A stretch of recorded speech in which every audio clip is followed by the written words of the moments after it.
Hello, everyone. Sorry about the slightly different opening. Today is Wednesday, 8 p.m., and this is a live stream channel. But the video you're about to watch, the video you're watching right now, is not live. It was previously recorded.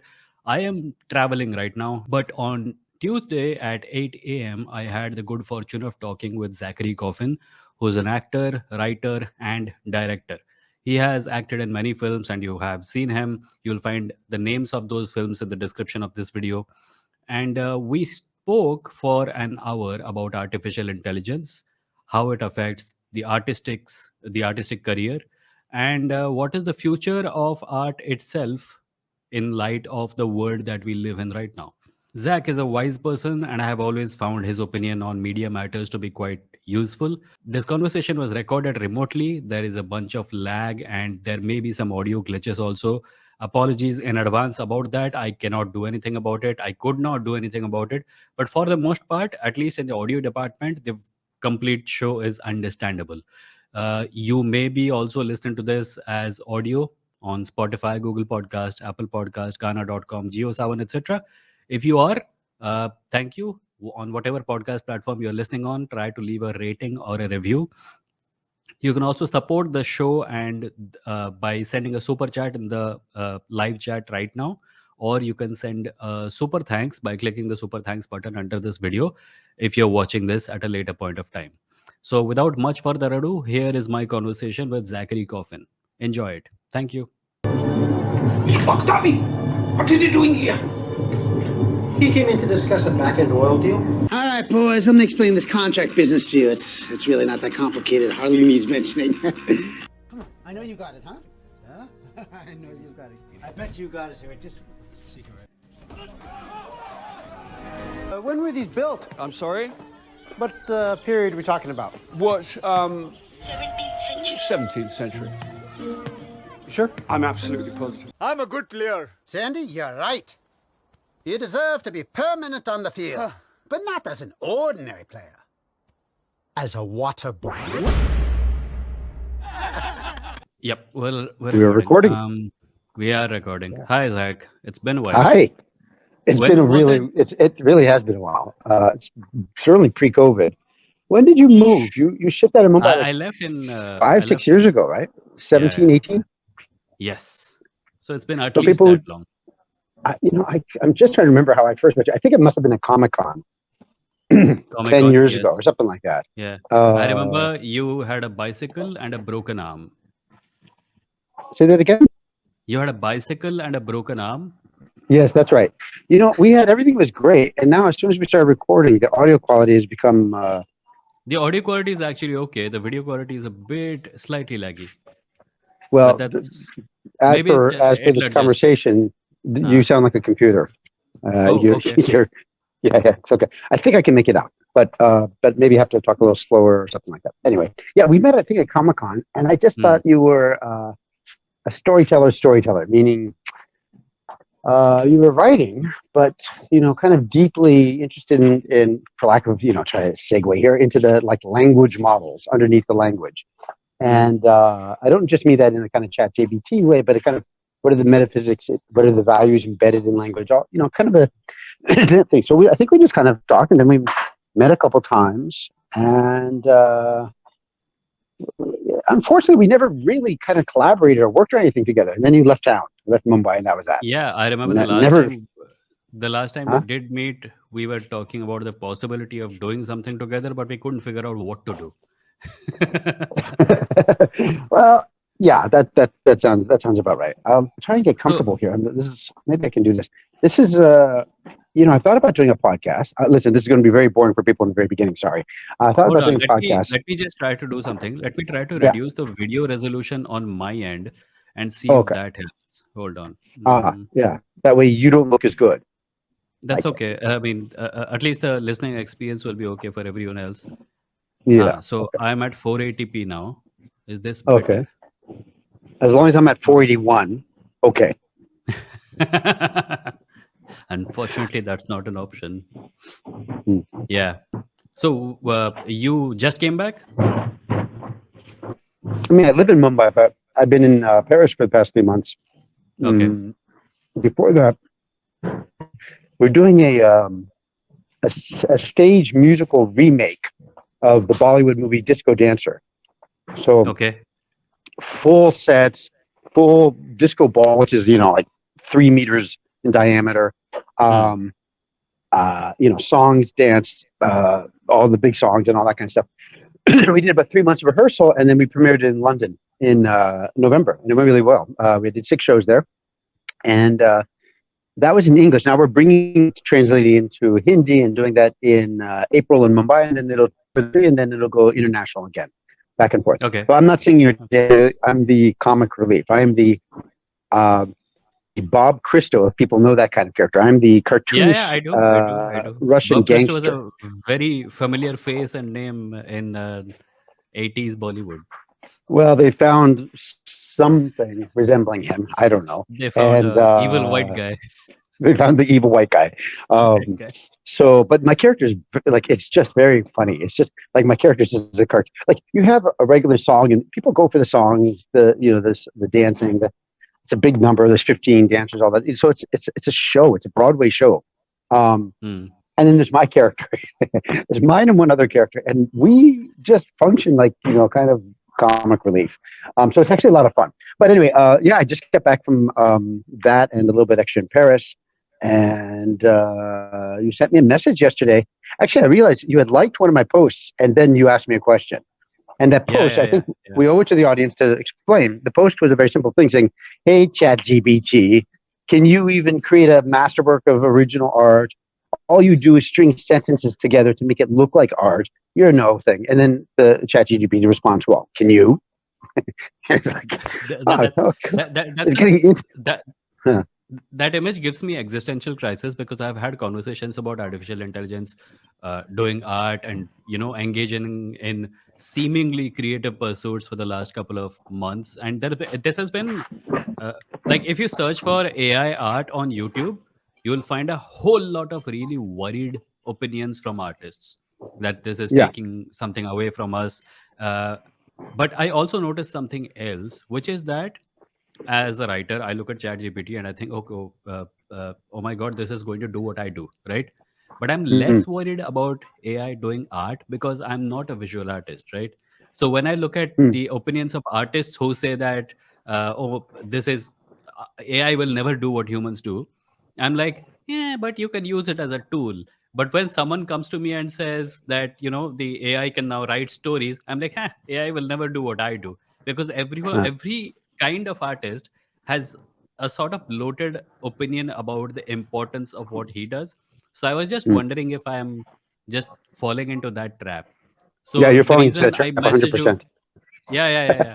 So I wanted a second opinion on this matter because you, in addition to being a director and an actor, are also a writer. Uh, So are you s- like, just generally, first of all, tell me what you told me in the chat yesterday. Where do you see this going? How do you see this affecting the creative arts, visual arts, or writing? well, I think it's interesting because I think first of all, let me the disclaimer, the caveat: nobody knows anything. We're just the other way around. That said, we've been watching machine learning, different language models evolve with computers for 55 years. I used to be a consultant, and I worked in knowledge management. Um, and similar concept, it just wasn't automated in a way, right? It was basically, let's take knowledge and break it into tags, if you want to think of it that way. But it was ways of modeling knowledge, modeling relationships. So you had not just knowledge management, but knowledge communities. This is work I did at KPMG Hmm. in a previous life. And it was a lot of interesting work. And out of that, well, that was built on the work that happened in Xerox and other places, IBM, with SGML, if anybody is aware of those prehistoric languages, which evolved into XML, which was essentially the big development of XML. And I guess this isn't supposed to be a tech conversation, but the reason I'm getting a little bit into the history is XML's great thing was, wow, it's a human readable language. And it was meant to invite functional people into the tech conversation. So you can take tags or ways of coding that make sense to you, language that makes sense to you, and we will put it into this language, and that will become more universal. And I worked for a lot of years in XML, specifically with industry clusters, where industries had specific domain knowledge. So, for example, I worked in finance, and if you ask a banker what is the definition of income, it's a different definition than, say, Disney. And also, Goldman Sachs in New York counts money differently than LCL in France. Literally, different accounting standards are different definitions, even though it's the same concept.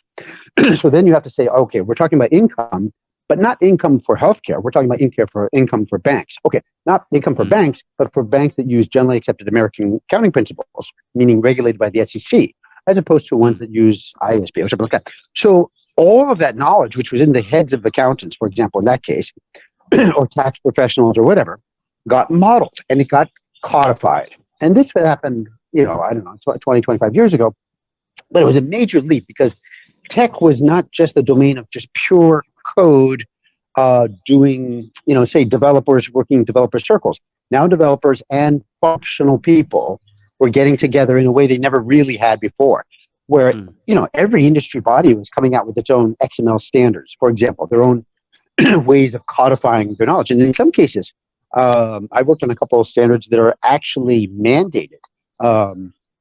In India, the first time I came to India, I was giving a lecture for the Securities and Exchange Board of India on something called XBRL, which is now, without even thinking about it, it's a mandatory thing for every publicly listed company in India that they file in this format that was a combination of code plus specific knowledge.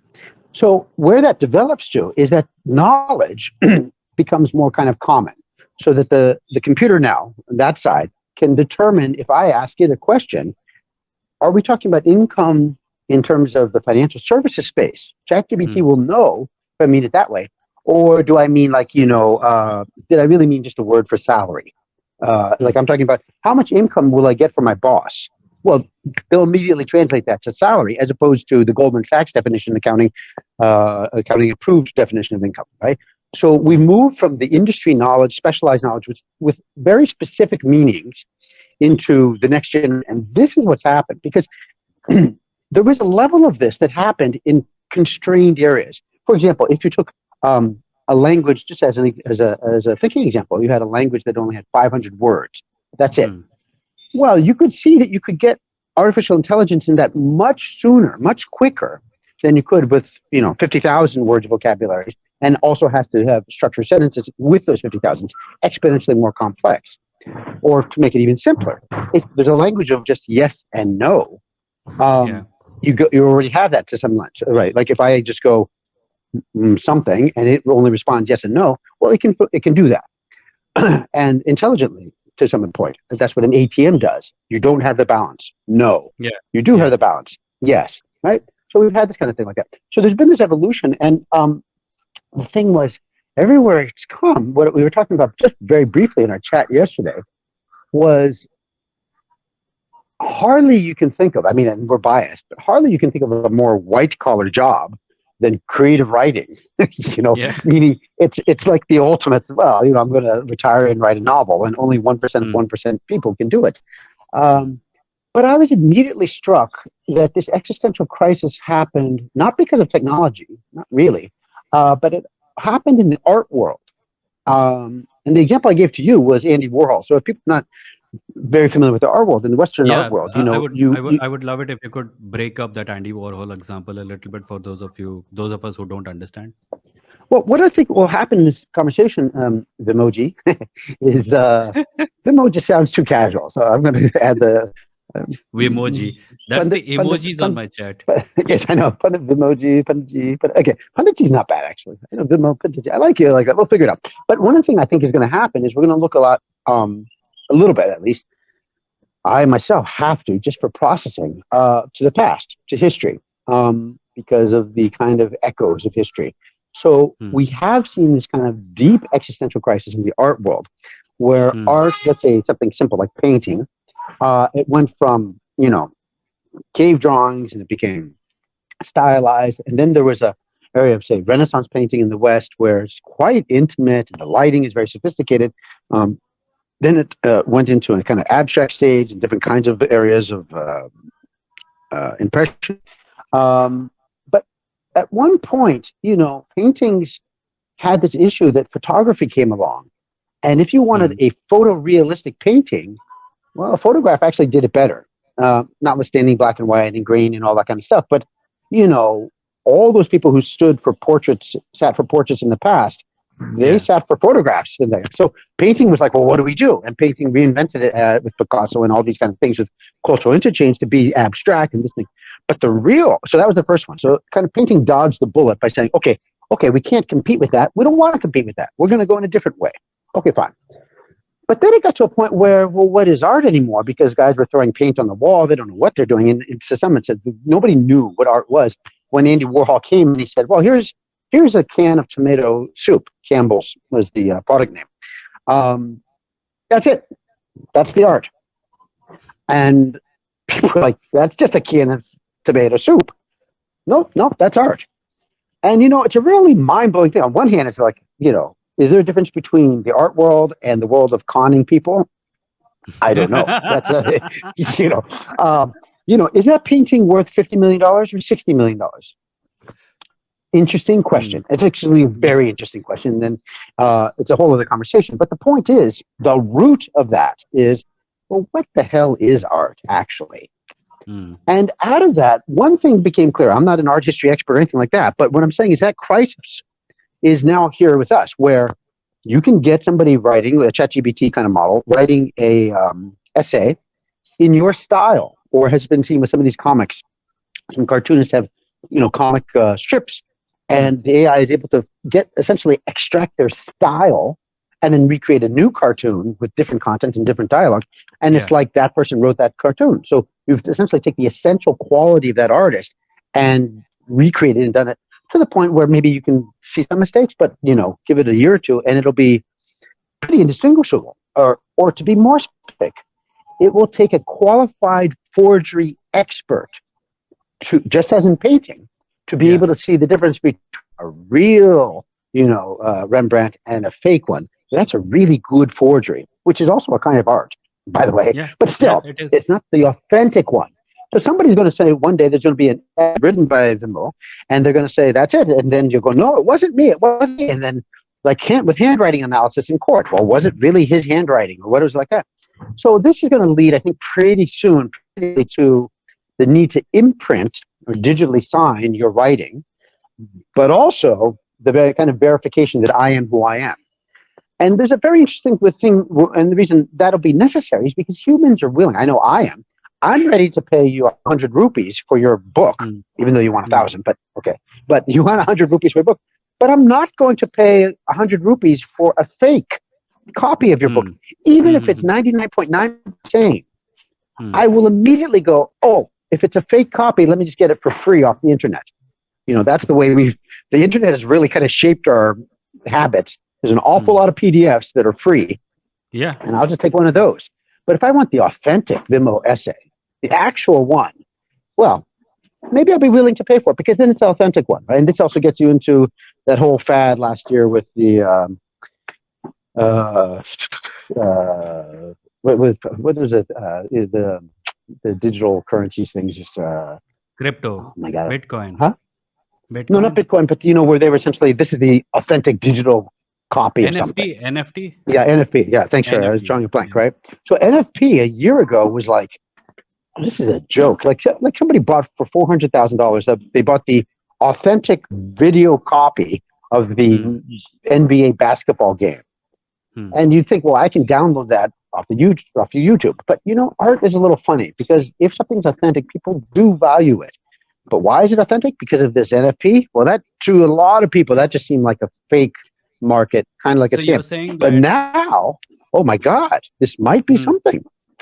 You're saying that technology that underpins NFTs might become useful in a world where it is difficult to tell the difference between what is written by an actual human being and what is a copy or a facsimile created by a machine. That's what you're saying? Yeah, yeah. I've never been a fan of NFP, but Yeah, it same now here. has a Same business here. model. It now has It a now, business model yeah, there is a because use for it now. Yeah. there's two aspects of this that are important. One is, is it the authentic essay, right, that you wrote? Hmm. And for a variety of reasons, sometimes even legal reasons, we need to know, was that the authentic one, and not just sounds like him. As convincing as it was, no, this was like that. So that's one thing. But the other thing is not just because of artistic or value or audience desire for authenticity, but the other thing is, and I think this is this will lead to a kind of a very different conversation about where we are at present. Is it's not reliable. So Hmm. this is important because right now I view this as very much like a toy. Everybody goes there is going, nobody is seriously saying, nobody is seriously going, dear ChatGPT, should I take 4 pills of this medicine or 3 pills of this medicine? My grandfather is clenching his heart. Yeah. Nobody's doing that because they know it's not reliable. And It's there's not been allowed. plenty of examples like that. So there will be a need at some point for, this is the verified answer, for lack of a better way Hmm. of putting it, Hmm. that this has been actually QC checked. Hmm. Now, as opposed to the generic one. The generic one is your mileage might vary, and that a lot of things on the internet are not 100%. Wikipedia is not 100% true, but you get a lot of value of it anyway. So there's kind of the day-to-day things. But on things that really matter, where there's a legal stakes, where there's health stakes, where there's military stakes, where there's some stakes, right? It's not just a game. Now you cannot put ChatGPT and just kind of let it do it, because even if it could mimic, there are legal consequences to that. So even if you could get away with convincing people that it was true, if anything goes wrong, you will be sued out of you meaning Yeah. anybody who's Yeah. putting it Yeah. forth. So there's a need for verification there, but that verification is also kind of an element of QC according to the expert of the QC person. So if it's a basic thing like this answer has been QC verified that yes, this is the equator of the Earth. Okay, low level QC. But this is, uh, Neil Gaiman's verified opinion or expert verification that this answer is a Hmm. valid definition of what mythology is. Hmm. Okay, good. I can use that now. I can run it and Hmm. use it. And if you can imagine, let me go to the ChatGPT of only Neil Gaiman verified answers. Yeah. Okay, now that's something I can trust and believe in and work with and move forward with. Right now, we're Hmm. still at the game level because there's no stakes. So I think this is But one concept. there This is a leads me to. Sorry, go ahead. Yeah. I wanted to ask, this would still depend on the author. So, for example, if I wrote a story, like the reason I'm bringing this up is because a couple of days ago, I shared a link to a story by me online. And I was mortified when someone asked me, hey, did you use AI to write this? And I All found right. it deeply insulting, right? Yeah, Because, I know. right, yeah. So that's something that happens. But what is the solution to this? I can write a disclaimer under my stories online saying no part of this story was generated using an AI. The idea was also not using generated using an AI.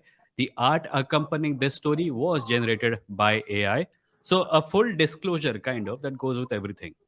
Now, So I if think, I wrote yeah, yeah, if I wrote a story and then I use the technology that underpins NFTs to stamp it, saying yes, this is the original version, then yeah. that's my promise, and the technology verifies it. But if I created the story using an AI tool, if I am a dishonest storyteller, so to speak, if I am Right. using AI to make stuff and then stamping it with my authority using the tech that you mentioned and then putting it out into the world, that's still a kind of a violation of uh, trust, right? Well, it's a violation of trust. I mean, it's where this leads to. If you look in the art world, is the not just verification but reputation. Yeah. So if a 3-year-old child spills some wine onto a piece of white paper and it kind of looks like a Rorschach test, and somebody goes, Yeah. "This is a masterpiece of art." Yeah. No, it's just a kid who just did that. So you look at that and you go like that, and you go, "No, it's just that. It's just a baboon who just did this like that." And so in art, this is not necessarily the definitive answer, but this is my take on where art is. Um, Context matters, right? The intention matters. The artist matters, at least in the creation. Actually, after it's produced and it's established, how it's received is a different thing. That gets into moral questions about, is this should this movie be watched because it was done by a Nazi or something like that? That's a different question. But at the outset, if we're talking about here's something, here is a sentence. Is this a masterpiece or did the kid just drool? Yeah. Well, you need to know, because I'm not ready to say a kid drooling is art, because then art has no meaning anymore. And likewise, I have seen an awful lot of profound sounding poetry on the internet where people string together 4 or 5 things. Light is 1,000 echoes of the hummingbird song. And they don't know what the shit they're talking about. Now, if Kabir said the same thing, I would double down. I mean, not double down, but I would come back, humble myself. But what did he mean? Because his body of work, his reputation has shown that he chose every one of those syllables deliberately and precisely, and he also edited out 20 other versions of that sentence before he put it out. So if a certain person puts forward, a certain reputation puts forward something, for example, an essay, it's not just the verification that is part of it, but it's also the reputation, right? Because, and I hate to say this, I really do hate to say it. Right now, I completely understood how you said, I was a little offended they thought I used AI. Now, here's the funny thing. 20 years from now, someone's going to go, oh, I was quite flattered they thought I used AI. Meaning AI will be so good. AI will be so good. Most people's writing will be so bad. It'll be like chess game. And they go, did you use a chess engine to play this game? Yeah. And I was like, no, that was me. That was really good, man. Right? No, but In the very beginning. Yeah. The question is, was I mortified because my skills were being thought of as the chat GPT level skills? Yes. Or I was think I so. you think so? But the other option, of course, is that I was mortified because my claim that I worked hard to make something now has no value, because the understanding out there is that I clicked a button and I made something and I posted it to Instagram. So the question I want to ask is that if art is going to be defined as conscious decision making by human beings in order to create meaning, then is there a time element associated with it? Is it more No. art if it took 2 days, and is No. it less art because it took 2 seconds? Yeah, no. And the reason no is because it very well may be a correlation, right? Generally speaking, if somebody's worked on a sculpture for 20 years, they probably put in a lot of work and effort into it. You probably want to consider that art. But after 20 years, if they really are not a good artist, you go, I'm sorry to say, a bulldozer could have done that actually in 10 minutes. So you cannot use, and we might have a disagreement on this at some point, but this gets away from AI, or rather it gets to the very, very, very heart of it. And I'll use the word soul, because when the vocabulary moves towards things like soul or consciousness, it's because we don't have a way to articulate non-material aspects. We don't have a very, very precise and very good way of articulating non-material aspects in a material world. So, for example, you can describe the human body as just a series of mechanical things. It's a chemical reaction, this and that and the other. But that's not what a human being is. That's not what life is, right? You can say, well, existence is just from the Big Bang, but you go, no, what happened before time? We know existence, our understanding of existence is constrained by our brain, and that brain can see things through time and space. Okay, so what I'm saying is, in any conversation about the world, we tend to use material terms, which time falls into the category of. But art, you're going to get into the Turing test for art, is if you say this is indistinguishable from another thing, then there is no more art anymore. There is no art, there's just craft, there's just skill. And I will beg to differ. So there I'll come in and say, no, somebody has put kind of using flowery language here, but they've essentially articulated or expressed their consciousness. They have, to quote the quote, they have spoken the ineffable. Yeah. It is about consciously. So if I were to make a distinction between a coffee cup stain that looks like something and a piece of art, I would say that what makes a piece of art is that someone consciously decided to make it that way. Would you agree?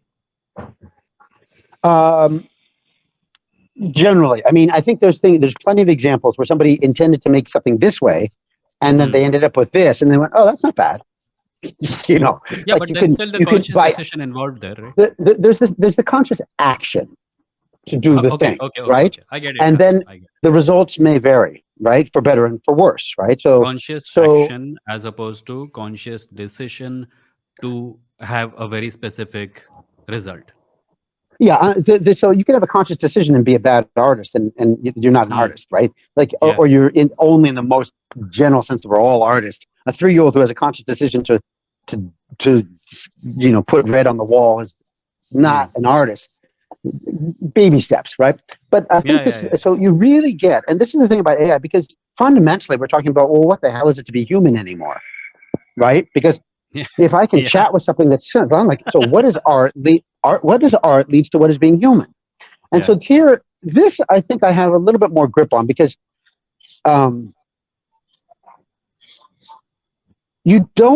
we think we know what a human is because we see flesh and blood.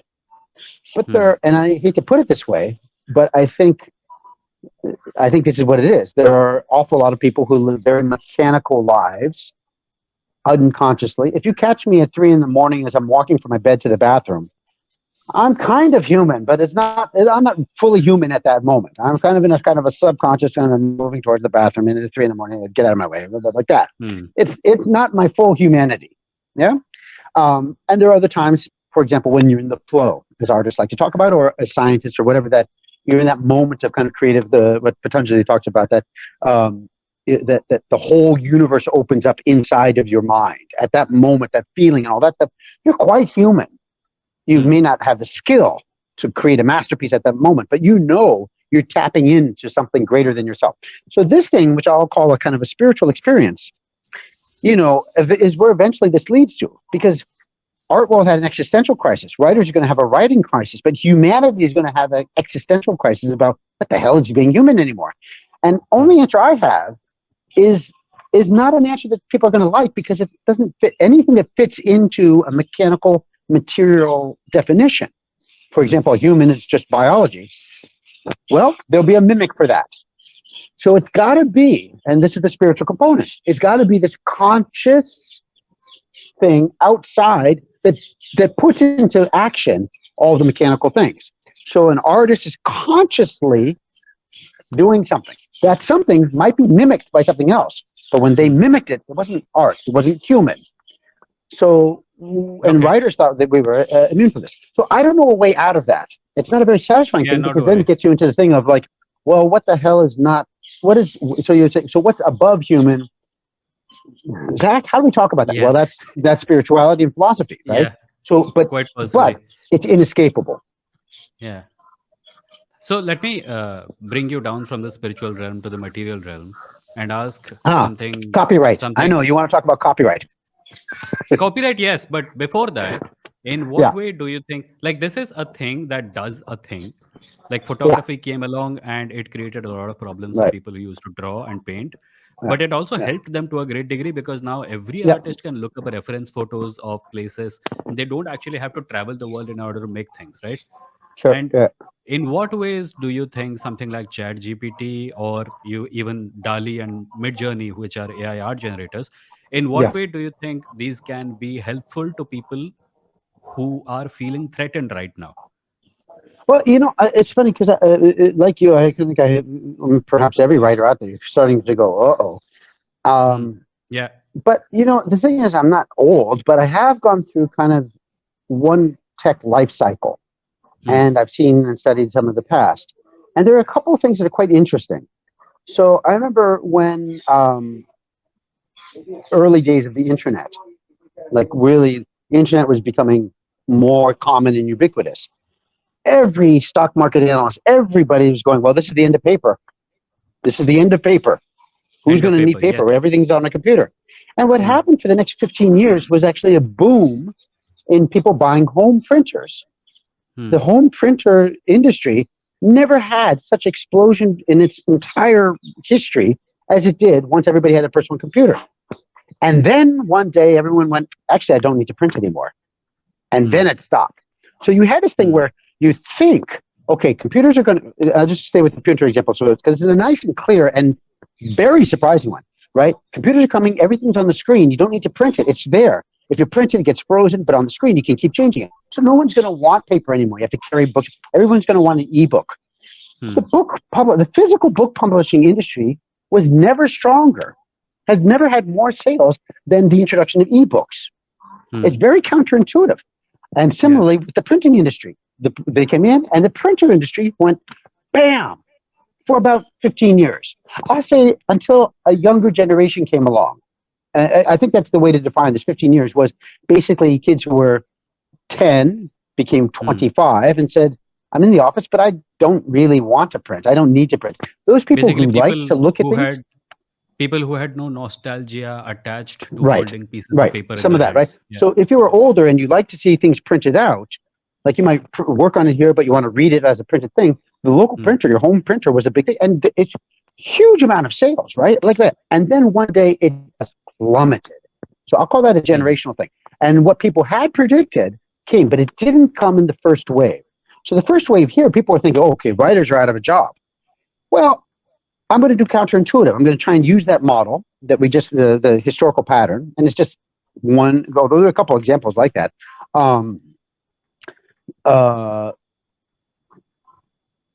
There might be a need for a whole bunch of writers, but in a different way. They might be called in to do QC work for all the ChatGPT things. Directorial So instead work, of writing stuff, 80% of the first draft is written, but we need a writer to come in because you really do need a writer to fix and tweak the sentences and get things right. Right? That's not something that a non-writer does. A non-writer goes, just make it better. Well, the person who makes it better really is a script doctor, is a writer, or something like that. So you have a need for writers to come in and say, okay, ChatGPT did 80% of the work, which is great, but it's not reliable. It's not publishable, unless you're like BuzzFeed or something like that, right? You know, I mean, like a low quality, but Content writers, with some standard. I'm not sure what that standard is, but there might be. I'm literally speculating, but there might be a need for. Well, this was great. We don't need a writer to write the whole thing, but we do need an influx of writers to go through what is now a huge new volume of material, right? We were previously constrained by writing, an article a day or maybe 10 articles a day, whichever company you're talking about, marketing company, whatever it is. But now we can do, 1,000 articles a day, but we do need somebody to come in and just kind of clean them up a little bit. Maybe that's it. I don't know. But I think so if your first instinct, which was mine, was, oh God, writers have really got a problem now. It may not be, but it will eventually be. Yes, for sure. The other thing I think is going to happen, unfortunately, is, and I could just look at this from Bollywood, is a producer is going to come and go, you know what? Instead of hiring a writer, let me give ChatGPT my story idea and have ChatGPT write the script and write it in a script format and all that stuff. And when they get it, they'll go, well, it's 80% there. And now I'll hire a scriptwriter to come in and just kind of tweak some of the dialogues and do it like that. And I think there's an awful lot of the initial work that is going away. That I think is really hard to see around. Hard to see around.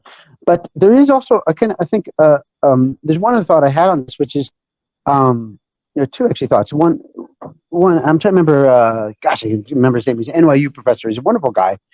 And he has a quote that says that every media is known by its imperfection. So that is to say, if you take a vinyl record and you screech it, right, with a record player, and you screech it, that sound it makes when it skips a beat and it goes in a loop, or when it screeches, the needle is on the thing and it screeches, that is a quintessential sound of an era, specifically the 1950s, 60s, 70s, or like that. I think I've heard this thing that you're speaking of. The quote, and it's a great quote. The glitch sound is no longer part of anyone's. So the glitch in a video, back before these things were on video on hard disk, but were on tape. The wrinkle in a tape when videos were recorded on tape, or the imperfections in the resolution of VHS or broadcast, or if you remember landlines and modems, the sound. Every technology has a glitch, which actually becomes its signature sound, and that glitch is an imperfection.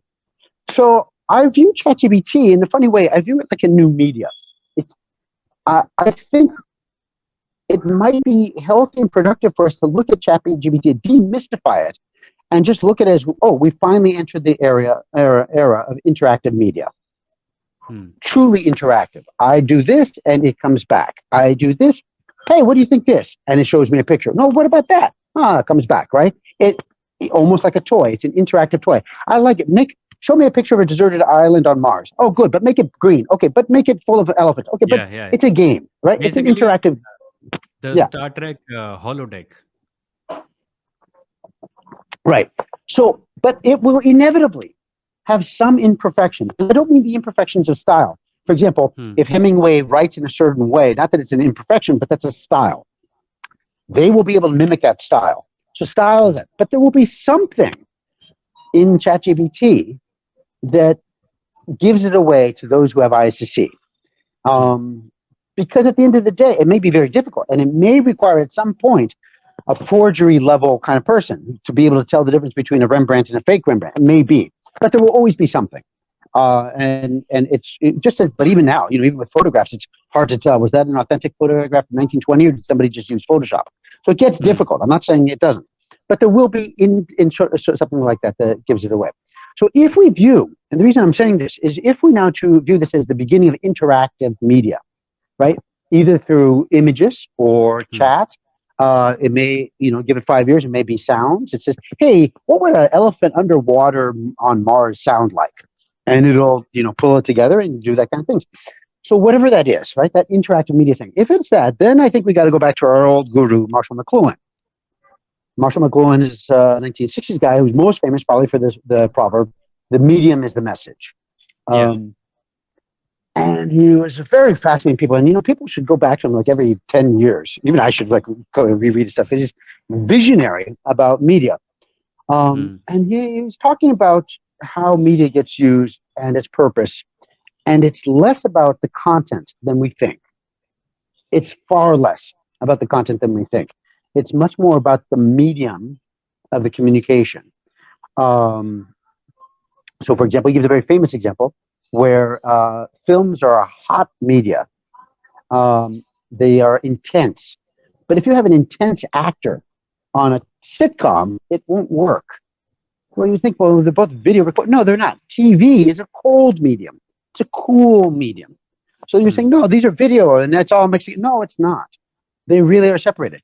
And there's a commercial aspect to this, that every television show should have something that scares you or keeps you hanging so that its main purpose gets delivered, which is to bring the commercial, right? So you've got, the TV is not about the episode of Friends. TV is about selling you commercials. And once you get into that, then you'll understand, for example, it's impossible to watch broadcast news without being anxious. And they literally have designed this, even subconsciously, so that when you get to the commercial break, you go, that product feels relieving. It feels like a solution to the problems of the world. I'll take that Coke and Pepsi. Thank you very much. By design. It doesn't matter what the news of the day was. I mean, yes, it does, but it doesn't. And the way I kind of make this a kind of an analogy, because this is very hard to accept, that people go, wait a second, we just put together a 50-minute news broadcast. We put our heart and sweat into it, and you're saying it doesn't matter. Of course that matters. But I'm saying you're serving a larger God there. The God that you're serving is the commercial God of just teeing people up for the commercial. And the equivalent I have for this is that something, I've seen different percentages, but something like 85 to 90% of our conversation is nonverbal. Yeah. That the very first thing you're going to respond to is, oh, it's a white bald guy with some light. I'm saying some words, and you're kind of processing them, but you're mostly processing, there's a white guy, he didn't wear a tie, he wore this open, okay, boom. Next, it'd be his body language. He's kind of sitting pretty casually. That's a little casual, isn't it? A little too casual. All that's processing, much more than we think. The tone of my voice has an enormous consequence. And you would think, what I'm saying matters. It's very little, because we still operate on these kind of things. So what I'm saying is, yes, what I say matters. The content does matter. But the form of everything around it is what we do, what's how we process most of it. And it completely changes. I was actually getting to the point of the form communicates a lot more than we think it does. Yes. So the format of the book communicates something. The format of a short story on a web page communicates something, and we are not always aware of it. That's what you're saying? Yes, absolutely, right? And it has a purpose and it fits into a larger mold, which different Yeah, yeah. categories of art do, right? But just to Huh. say this, if literally everything I said in our chat, I was Hmm. sitting in a broadcast studio with a suit and tie and maybe a pair of glasses and all that, people would actually hear it, not just give it more weight, but they would Hmm. hear words differently. You understand what I'm Okay. saying like that? So Hmm. now we have this problem. We go back to ChatGPT. We are looking at it in a way that has been structured to be the definitive answer, and it's not there yet. So what I'm concerned about, or not concerned, but what I'm really interested in is what is the imperfection in this new media? What's that imperfection that we're going to find, like the glitch in everything else? And two, what is this really about? Well, right now, it's really about advertising dollars. Hmm. You can say Google and all these things are great for this and all that, and Wikipedia and all this, all that's great. The internet is all that. It's all about advertising dollars, meaning getting your attention.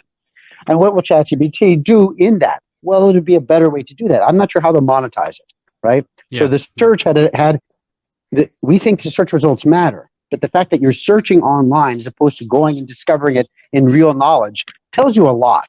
There's some things that are easier to get online. Sure, I'm not debating these kinds of things. I'm saying as a way of gaining knowledge, it's embedded and wedded to the advertised model, which is not in your interest, not always in your interest, and it's very hard to know when these things are. So the ChatGPT in the future is going to be damn hard to understand how we're being manipulated. Because if you Yeah, take something that's like true. TikTok, you take TikTok, which is already basically, actually, Indians are not quite as familiar as what's going on in America right now, because you guys very for different Wisely. reasons you banned it, but you guys got lucky. You got lucky Yeah, yeah, yeah, because yeah. you've got a very addictive thing. Actually, maybe that's the point of it. That might be the point. The point of TikTok is not um, selling you ads. If it is true that TikTok really is a propaganda tool, it is a way of capturing your behavioral algorithm, Hmm. exactly what you like, how to manipulate you, how to put one thing in front of you and keep you glued. It is an attention addiction mechanism. For Facebook, they are also, but they do that for ads.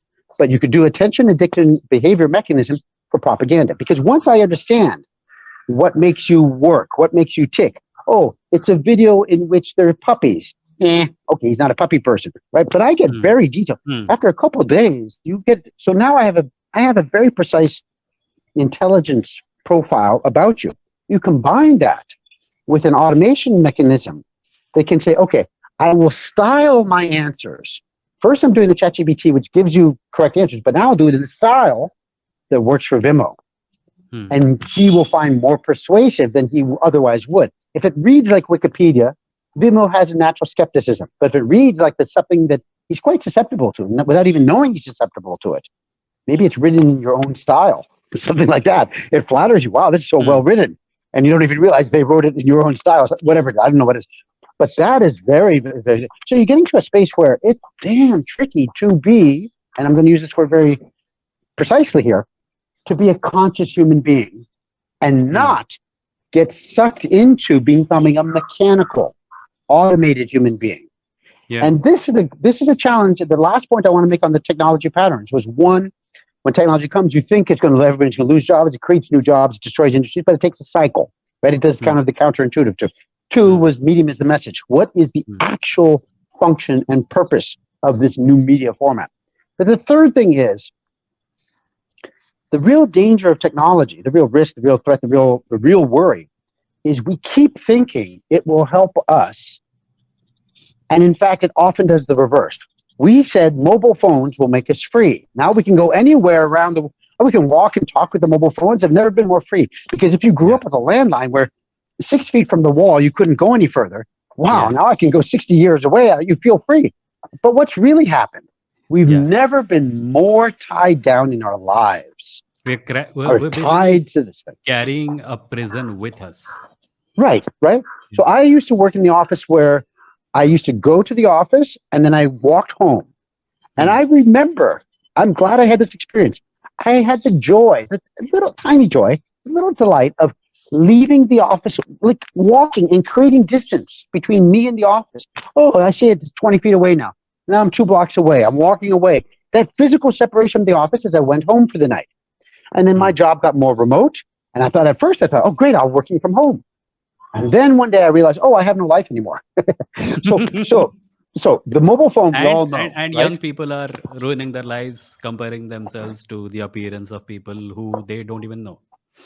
Right. But all of these things, the core thing here is we tend to think of technology in terms of the outside thing, which is, oh, we need information, it brings up the information, that's it. We want to see a video, it shows a video, that's it. So the technology is just doing objects in front of us, and we're doing it more efficiently. It's a supply chain of information. It's a whatever like that. And in this, you're forgetting there's me looking down at the thing, and the me component is the part that nobody pays attention to. Nobody commercially cares about. They're absolutely exploiting that, meaning all the people are they're designing it to trap you into it, right? And even if it's like pharmaceutical, it's like a pharmaceutical company. If they can have, would it be better for them to cure cancer once, or would it be better to get you on a pharmaceutical at age 10 and have a lifetime subscription that you're now on 60-year income stream on just one drug? Oh my God, the answer is like that. Who cares about health and society, right?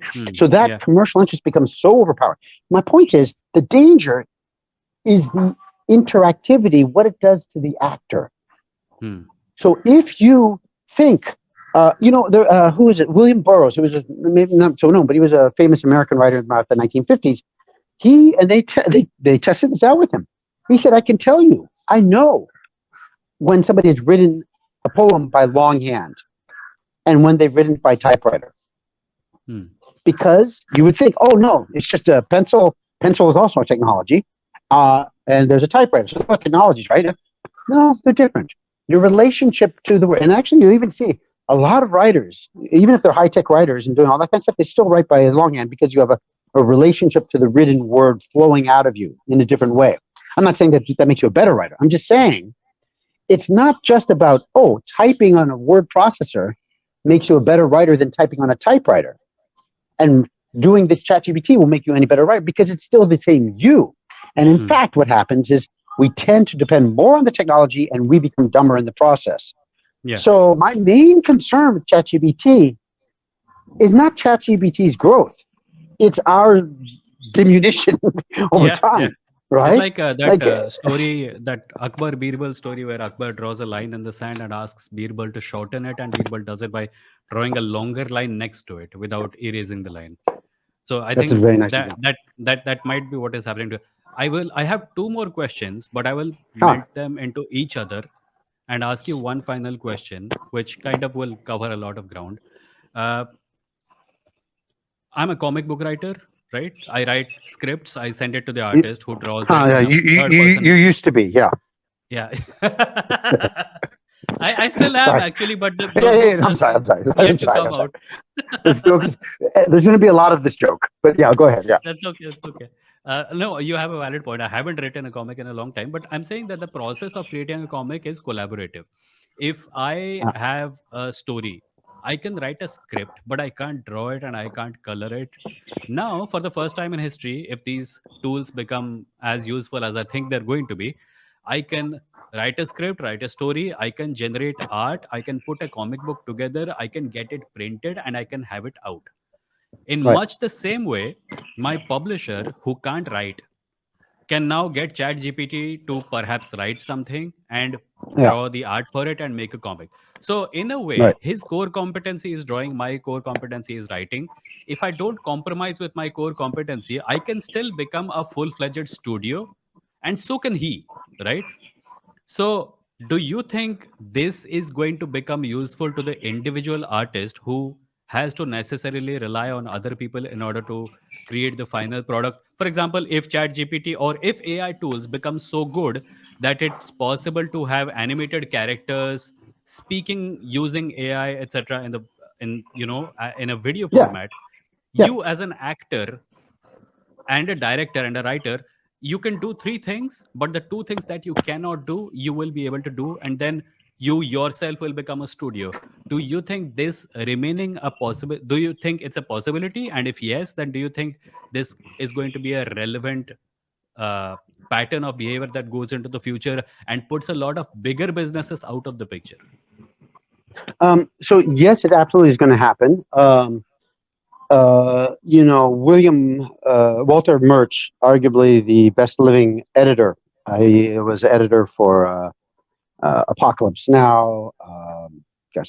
Worked on Godfather. He worked on Conversation. He wrote a famous book, In the Blink of the Eye. Wonderful man, and arguably, most legendary, one of the top 5 editors of all film editors of all history. He categorized directors really as two kind of directors. I mean, there's a spectrum, but there's kind of two camps. There's one who is the kind of classic visionary, and that would be somebody like Alfred Hitchcock, where he wrote the storyboards, and then he showed up on set and he just handed the storyboards to his assistant director and said, "Go make the movie." He couldn't be bothered with, "You guys, look, it's all there in the storyboard. If you have a question, you can ask me. But I've already made the movie in my head. I don't want the actors doing anything except for what I've just put in the storyboards." Right? Now, he was so good that his movies turned out well. But you can see that that's kind of like a very non-collaborative way to work. He called actors cows. You just kind of move them around and shuffle them around. Sorry, they should be treated like cows or cattle, technically, like that. But anyway, the point is that style, which is kind of the auteur, which is I have a singular vision. It's as if you have a dream. You slept at night, and the technology is going to be there. Technology will be there where you can record your dreams, because these are basically neurotransmissions. You'll be able to record them and play back your dreams during the day. And instead of watching YouTube videos, you'll be saying, "Hey, what did I dream last night?" Because we mostly forget them, and you'll be able to play them back. So when you can recreate that, and then you can actually, as we already can, you can do an animatic. Animatic is kind of a low-res animation that is pretty common now. So before you go and film with 50 people, let's just do a little low-res animation of what the shots will look like and how it edits together. So you made a little movie before you make the big movie. That's already there. That wasn't there 20 years ago, right? And that wasn't there really. So you already got it. And that will become more. And then you'll do, this would be good. I think the shot works, but only if we have the right soundtrack under it. Can we try 6 different soundtracks? You can literally make the movie before you make the movie. And then, of course, one day you'll be able to make a movie. So you'll get to the point where Hitchcock, if he was alive in 2050, he'd be a one-man studio. It'd be like he would just outsource anything that really needed that. But otherwise, he could just use all the tools and get it the way he wanted. And probably his films would be closer to his pure vision than even his existing films, because those got watered down by humans along the way. That performance wasn't what I wanted, but we've got to move on, right? So something like that. So that's one camp that Walter Murch talks about. The other camp of directors, and this might be also styles of management, if you want to think of it, if anybody's listening and they're watching from MBA's perspective or something like that. I went to film school. I have a master's in fine arts, but I worked in corporate space. I was a global product leader, and I joked. I went to the best films I did go to the best film school in the world, but it turned out to be the best business school.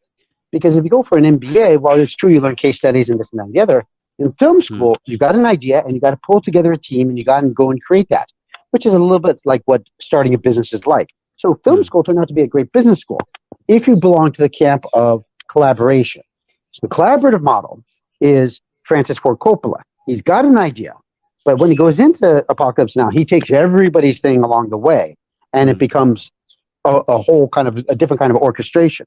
And Walter Murch made an interesting point on this. He said that films in the future, there might be one day when it's not about the actual film, but it's kind of a color ink blotch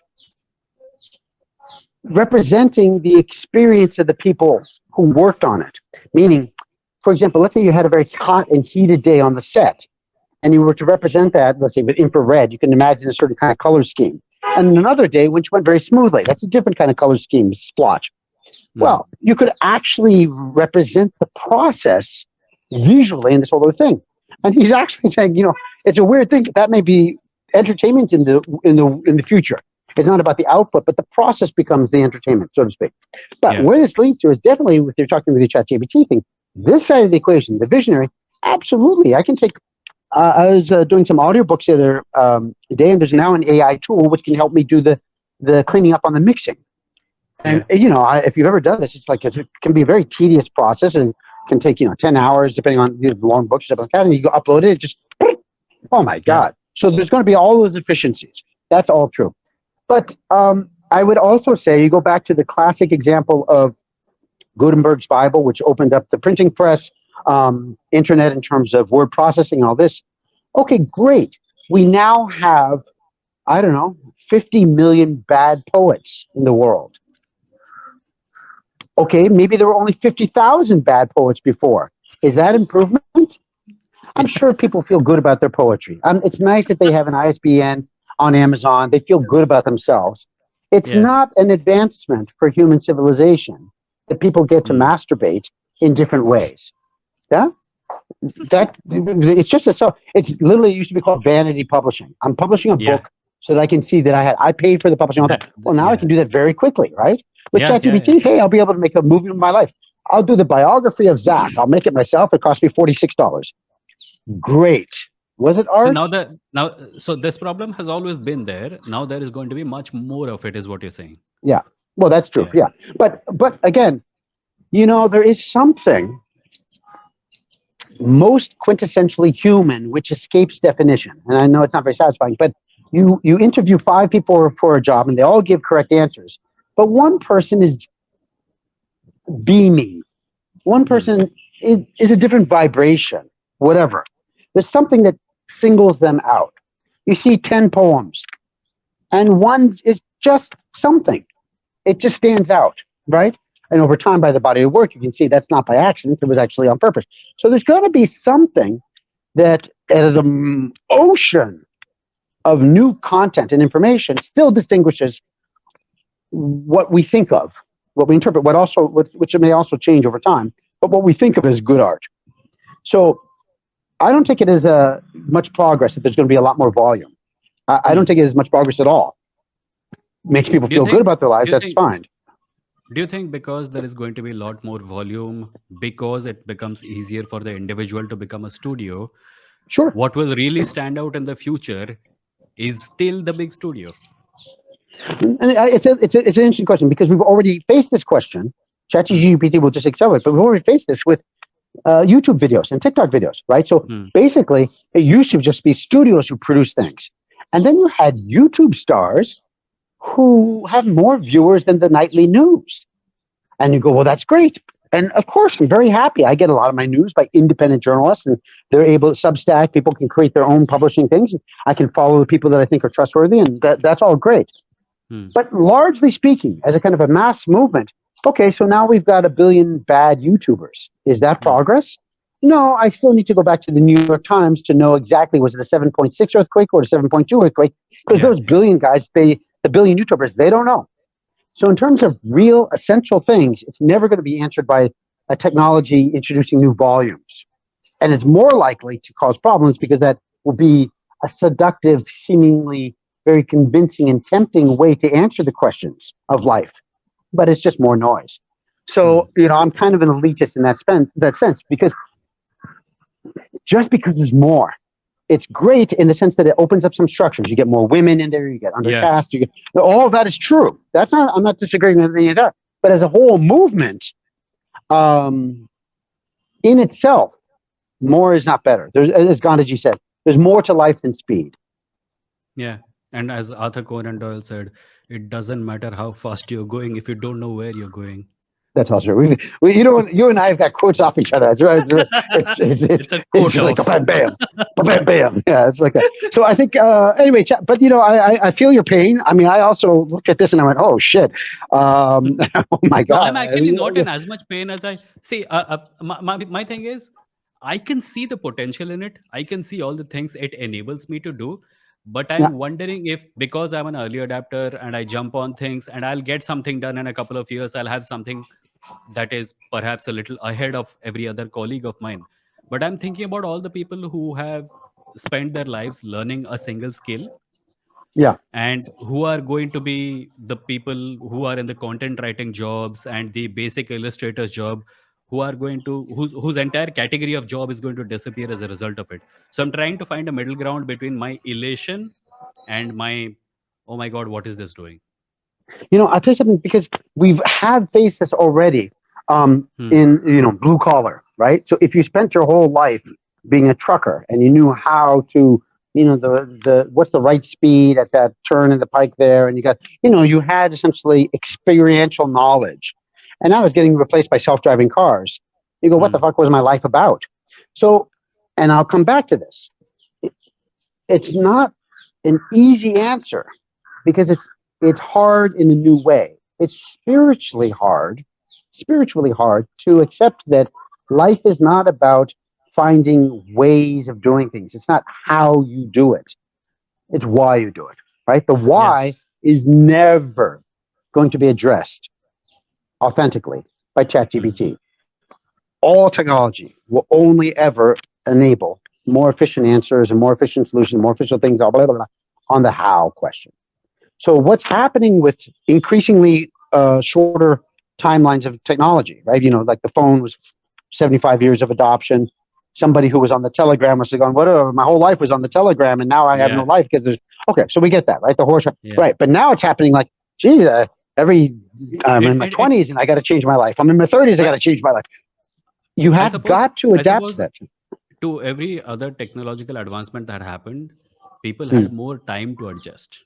Absolutely, yes. Yeah. So, and you know, people just don't realize. I mean, when I think about this a lot, but 150 years ago, most people, 99, 95%, maybe there's some people like gypsies, there were commercial traders who traveled and things like that, there were armies, but most people lived in a village, stayed within 100 kilometers of that village, knew the same 200 people in their life, right? So when we think of all these hierarchical things from the past and structures and traditions, it's because that's what life was.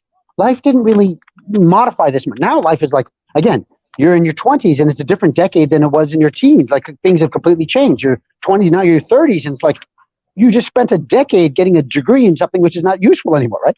So the Yeah. problem with this is, of course, it goes to there's two issues with this. One is it forces you to do the Darwinian evolution, which is the success of the species, not to the fastest, the strongest, the most intelligent, which is where we're predisposed to go. I want to be the best, but it's the one that can adapt the best. So the call of human success is adaptation. You've just got to be open to change. And if you don't, you're an old man. Because this is the kind of, like I have my, say relatives or something like that, the ones who just can't adapt or adjust to things that are a little different. The newspaper doesn't come in the morning the way it used to, things like that. It's Yeah. because I don't want to say they're dead. I'm just saying they're not as alive as the one who's adapting and moving and flowing like that, right? Life is adaptation and movement. Hmm. So every one of these things is a call for us to let go of our attachments of the way we used to do it and who we used to think we were and Hmm. adapt to the new reality, which is difficult and damn near economic tragic sometimes. So that's the one thing. But the second thing is also to realize and go deeper, right? So the one is kind of the lateral move. You got to adapt to the new reality. But the other one is you got to go deeper and say, it's going to keep changing. So that's not what life is about. It's something deeper than the waves, because the technology is going to be it's mind blowing in 10 years and mind blowing times two, times 20 years Hmm. from now, right? Once you get Hmm. into AI with, genetic modifications, I don't know. It just, so what is life? Well, you go back to the deeper question, which is why is life? So I think there's going to be a big reckoning. I don't know when or how, but it's got to happen because there's going to be billions of people who go, what am I doing with my life? And they'll go deeper into why. Maybe that makes people more human. That would be great if it does. Yeah. Great. Thanks, Zach, for this really enlightening and interesting conversation. We are at the 1 hour 7 minute mark, and Oh, no, no, and as now an for a commercial break by our sponsor. no, All this but was this nice was and all this was fine, but please watch the ad, the post-video ad at the end. That's the whole purpose of all of this, is watch the ad at the end so he makes 4 rupees. Yes, the medium is the message. Four rupees is 4 rupees. You might be overestimating my channel's ability to make money, but I think I'll make more than 4 rupees in general. But thank you, Uh, Zach, for this, and I hope we can talk again soon about this because this topic is not going to go away. It's it's not not going going to go away. away. It's It's not not going going away. away. And because you mentioned Darwinian evolution, I just point out something. When a lion chases a herd of buffalo, it is not the fastest buffalo that survives. Right. Everyone except the slowest buffalo survives. That's true. Yeah. At least Yeah, that day. yeah, yeah. And then they feel Your happy day for a will week, and come. then the lion comes back. Hey, comic book writer, your day will come. But yeah, Listen, it's already it's a come. pleasure. I wish I saw you in Mumbai sometimes, but I'm happy to see you on the podcast. Yeah, yeah, same here. So that was the episode. As you could tell if you watched the whole episode, Zach is an incredibly interesting person with a wide variety of in depth understandings into many topics. If you have not seen his work, please go over to his channel and check out his filmography. There is a link to his channel in the title of this video and also in the description. I will see you next time, and I hope you do well until then. The next time I see you will be on Saturday at 8 p.m. Until then, please be safe, take care of yourself, and good night.